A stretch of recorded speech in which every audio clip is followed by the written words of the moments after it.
दादी की पहली सैलरी। पारिवारिक कहानी। विनोद ड्राइंग रूम में बैठकर टीवी देख रहा था। मनीषा और सरला देवी दोनों किचन में थे। मनीषा बर्तन मांज रही थी। सरला देवी सुबह के नाश्ते की तैयारी में लगी थी। 9 साल की पिंकी स्कूल जाने की तैयारी कर रही थी।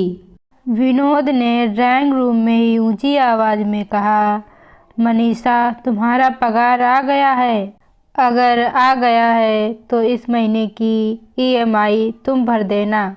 मेरी सैलरी आने को अभी वक्त लगेगा। मनीषा ने किचन से ही सहमति जताई। जी जरूर भर दूंगी।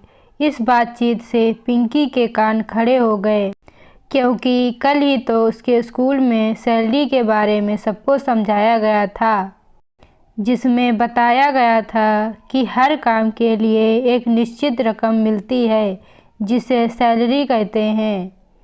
इस बात की याद आते ही वह तुरंत किचन में दौड़ी। उसको ऐसे अचानक दौड़ते देख विनोद भी उसके पीछे पीछे गया।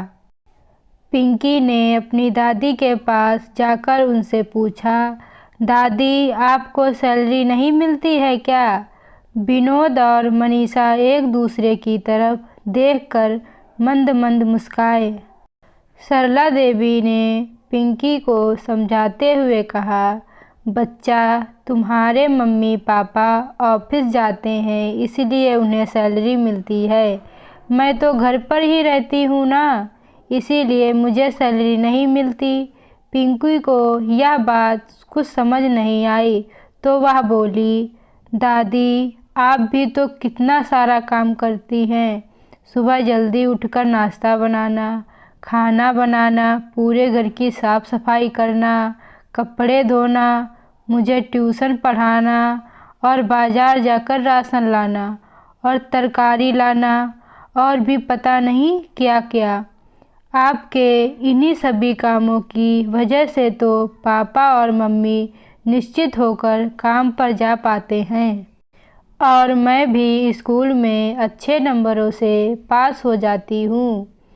तो क्या इन कामों की कोई वैल्यू नहीं है? पिंकी की बातें सुनकर कुछ पलों के लिए सब शांत हो गए।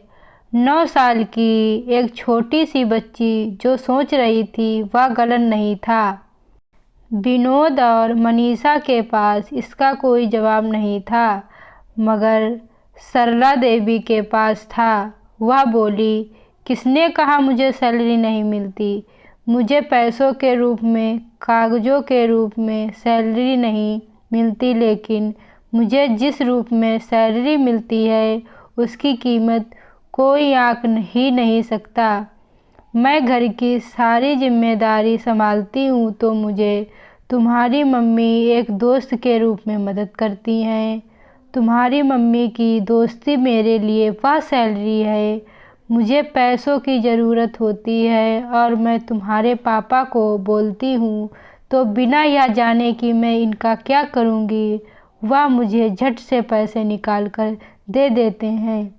तुम्हारे पापा का यह विश्वास मेरी सैलरी है और तुम जो मुझे इतना प्यार करती हो, मेरे बारे में इतना सोचती हो, वह तो मेरा बोनस है।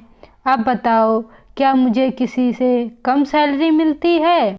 दादी की बातें सुन पिंकी खुश होकर दादी के गले से लगते हुए बोली, अरे वाह दादी, आप तो बहुत अमीर हैं।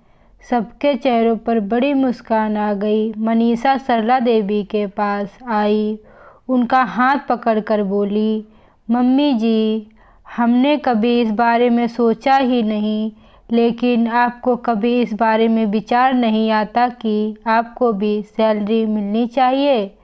कभी कभार वह भी जब तुम लोगों को कुछ खरीद कर देना होता है तब थोड़ा सा बुरा लगता है। सरला देवी ने हिचकिचाते हुए कहा। पिंकी बीच में ही बोल पड़ी, तभी तो मैं आपसे कह रही थी दादी, आप ट्यूशन शुरू कर दीजिए। विनोद और मनीषा सरला देवी की तरफ देखने लगे। यह क्या माजरा है मम्मी? विनोद ने पूछा। अरे कुछ नहीं बेटा, ये पिंकी तो बस बातें बनाती है। सरला देवी ने बात को टालने की कोशिश की।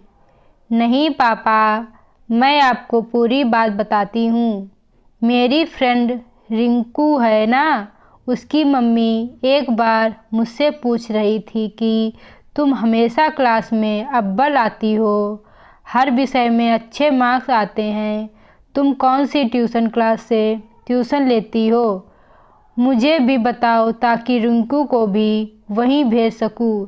जब मैंने उनसे कहा कि मुझे तो मेरी दादी ही पढ़ाती हैं, तो उन्हें बहुत आश्चर्य हुआ।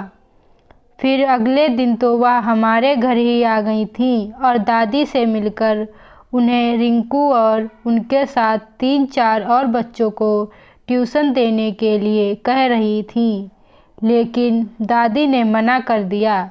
दादी हाँ भी कैसे करती, उनके पास दिन भर इतना सारा काम जो रहता है। पिंकी ने सारी बात खुलकर कही। विनोद बोला, अरे माँ, आपको ट्यूशन पढ़ाना चाहिए।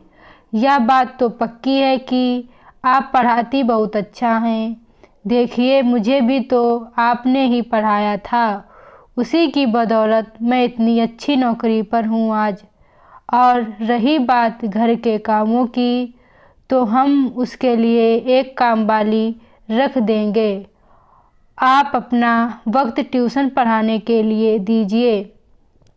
सरला देवी ने थोड़ी आनाकानी की, लेकिन बेटा, बहू और पोती ने मिलकर उन्हें आखिरकार ट्यूशन चलाने के लिए मना ही लिया। 1 महीना बीत गया। सरला देवी ने उनके बहू बेटों और पोती को एक अच्छे रेस्टोरेंट में अपने पैसों से खाना खिलाया। उस दिन सरला देवी की आंखों में रिश्तों की कमाई के साथ अपनी पहली कमाई की खुशी और संतोष चमक रहा था। दोस्तों, माना कि जीवन में पैसे ही सब कुछ नहीं होता, लेकिन थोड़ा सा पैसा जो अपने के लिए खर्च किया जाए और उससे जो खुशी मिलती है, उसकी बात ही कुछ और होती है।